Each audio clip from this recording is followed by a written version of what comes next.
fato de o Grêmio ter treinado menos em relação ao Inter, ele gera um pouco mais de pressão, ele gera um favoritismo para o lado do Inter? No favoritismo em clássico a gente sabe que ele não existe, a história já mostrou, né? Colorada, e queria te questionar exatamente a respeito do torcedor. No último Grenal disputado no Beira-Rio, em fevereiro, a gente teve o clássico de maior público da história do Novo Beira-Rio, foram mais de 47 mil colorados e coloradas.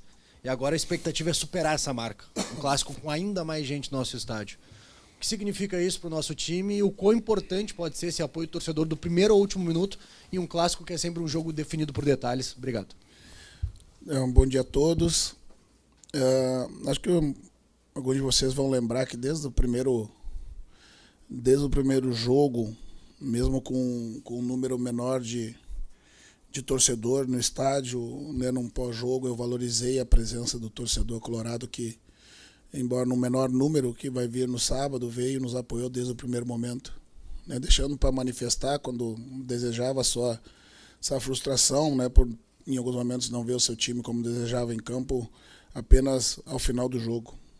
Então o torcedor, na verdade, ele foi peça fundamental nessa nossa retomada do Campeonato Brasileiro. E eu sei que os ingressos eles se esgotaram, né, rapidamente. Eu sei que é bem provável que vai ter um número recorde de torcedores para esse clássico. E o torcedor internacional ele é o nosso 12º jogador. Então a gente valoriza muito esse momento e a gente vai fazer o melhor dentro de campo, né, para presentear o nosso torcedor com a vitória. Tudo bem, Roger? Bom dia. Imagino que a pergunta que muitos colorados fazem nesse momento é a seguinte: Rohel, Fernando e Borré jogam clássico? Então a gente está buscando recuperá-los para que eles estejam aptos. Hoje eu não tenho condição de dizer se todos estarão, quem estará à disposição, até porque foram momentos diferentes das lesões, né, e grau diferente que esses atletas tiveram, né, mas se depender da motivação deles, se depender do empenho do departamento médico e da fisioterapia na reabilitação dos atletas, né, hoje eu poderia dizer que eu terei todos, mas infelizmente eu não tenho condição, tem questões físicas, alguns deles estiveram no campo, né, em mais de uma atividade, né, outras em atividades intercaladas, né, tenho os mistérios do clássico que a gente ainda vai preservar, alguns deles, né, mas se eu pudesse contar com todos, obviamente eu gostaria, né, mas não tenho 100% de certeza quem vai estar realmente à disposição, né. Penso que pelo menos um deles estará conosco, né, talvez se não do início do jogo, como alternativa de banco, né. O Fernando, vocês viram, foi para o campo aí ontem, num trabalho diferenciado. O Borré já teve uma volta antecipada e já participou de algumas atividades coletivas, né. Eu penso que a gente vai ter algum deles sim, né, mas eu não posso afirmar em que condições, né, de início ou de entrada a partir do banco. Roger, bom dia. Só mais detalhes sobre o Rohel, né, que não foi mencionado por você há pouco. E você se baseia muito na ciência, no estudo, buscou especialização, né? E quanto a conversa com o jogador, ele estar confiante que está plenamente recuperado, que não vai ter qualquer tipo de reincidência, é importante esse feedback do atleta para ti nesse momento? Ela é importante e ela acaba no final do processo sendo determinante, né? Porque tu faz o exame de imagem, de controle, tu faz o exame clínico, né? Reproduz as atividades todas de retorno, né? Leva o atleta ao estresse ali dos movimentos que ocasionaram os processos que o tiraram do campo, o coloca nas atividades coletivas, né? Num volume menor, né? mas já que proporciona um estresse, que possa aparecer algo, né, mas no final o que vai contar, né, e é a questão da sensibilidade, né, e da conversa que tu tem com o atleta, né, porque às vezes a clínica ela é diferente, né, do que o atleta está sentindo, né, então essa conversa ela acaba sendo determinante, né, e nada melhor do que essa cumplicidade. Olha, professor, estou bem, né, eu não estou bem, não estou me sentindo seguro, eu posso ficar como alternativa nessa necessidade de vindo do banco. Então essa é a parte final, Essa é a parte final, que numa semana longa como a gente teve, né, foram quase que 10 dias de treinamentos, que a gente vai alternando na subida e na descida da carga, né, a gente sente o jogador, né, no dia a dia, né, para que no momento adequado a gente possa definir pela conversa e a decisão de que se ele está à disposição ou não.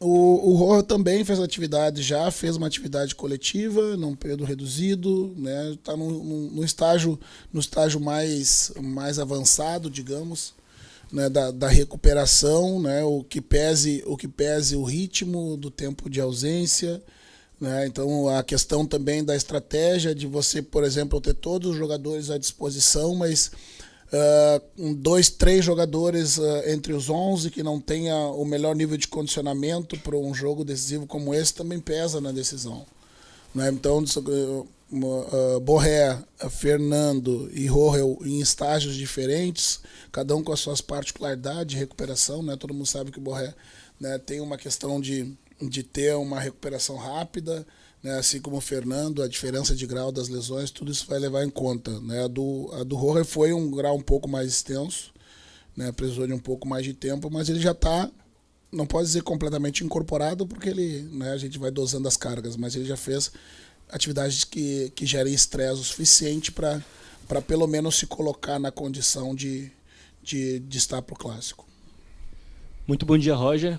Tu mencionou agora esses 10 dias que tu teve de treinamento para preparar a equipe, e a minha pergunta ela é muito em cima em relação à dinâmica da dupla visando a preparação nesse Clássico Grenal, porque enquanto o Inter realizou o último confronto no dia 5, o Grêmio realizou no dia 9, e tu acabou ganhando, na verdade, mais tempo para treinar a equipe para este confronto, mas acabou perdendo em ritmo de jogo e sequência, enquanto com o Grêmio foi o contrário.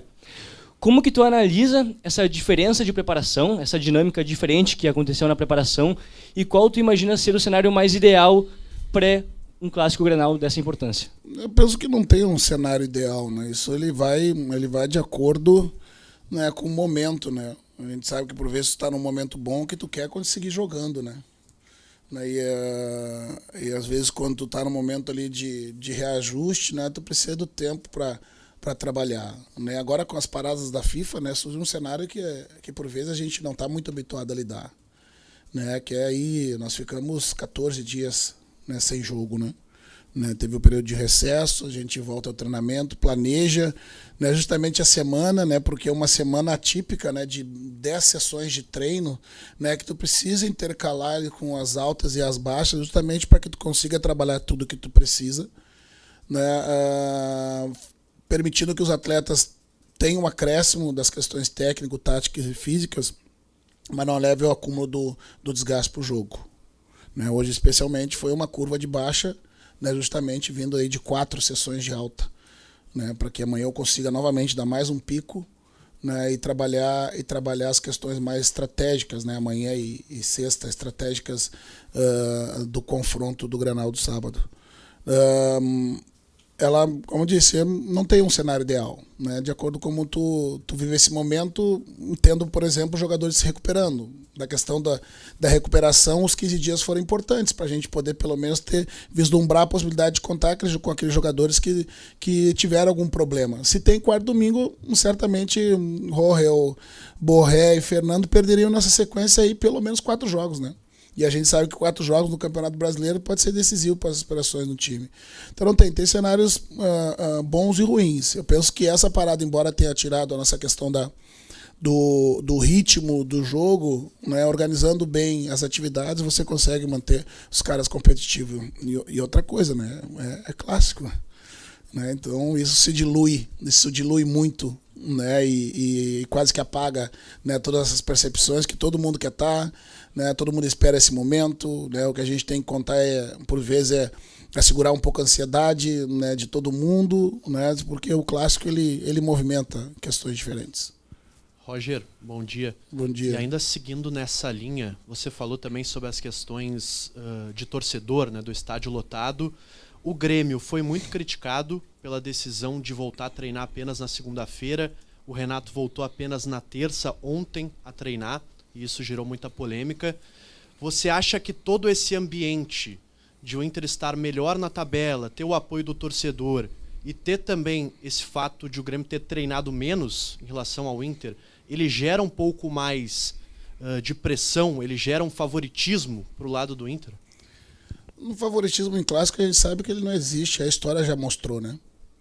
E da questão dos momentos, né, as duas equipes vivem bom momento na competição, no segundo turno, né? E eu não me iludo, né? Como tu disse, gerou a pressão externa, mas eu conheço como o Renato funciona e como ele vai mobilizar justamente essa pressão interna, né, para mobilizar internamente o seu grupo. Né, independente das motivações do adversário, independente da organização da semana do adversário, a gente tem que estar olhando internamente para a gente. Né, nós temos as nossas ambições, né, é um clássico, né, tem todos os segredos envolvidos e todas as não manipulações, mas movimentações de ambiente para tentar levar alguma vantagem das questões emocionais. A gente tem que estar focado no que é importante. Corrigir demandas importantes que a gente precisa, estudar muito o nosso adversário e trabalhar bem a semana. E isso a gente está fazendo.